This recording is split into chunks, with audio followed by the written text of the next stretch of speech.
50 లక్షల బాకీ ఉన్నారు, ₹1 బాకీ ఎవరు నాకేం తెలుసమ్మా. ఆయన మీ అందరికి అడిగే అవసరం లేదు. నా కాడికి వచ్చింటే అది కాదు, మీరు నా కాడికి వచ్చింటే నేను స్టేషన్లో ఎంతమంది ఫోన్ చేస్తుంటారు, నేను ఖచ్చితంగా పోతాను. మీరేమైనా నాకు వచ్చారా, నా కాడికి వచ్చారా? నీ భాషగా నువ్వు ఇదే నీ పద్ధతి, నువ్వు వచ్చి అడిగే పద్ధతి అయింది.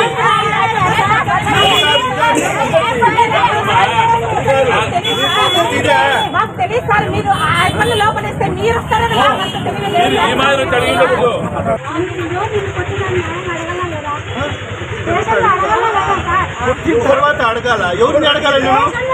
ఎవరిని అడగాల? ఏమని ఎవరు కొట్టినారు? నాకు 5-6 మంది వచ్చి 10 మంది వచ్చి కొట్టారంటే ఎవరు కొట్టారు ఏంటని నేను అక్కడ విచారించాలా? అదే పోలీసు వాళ్ళ పని అది.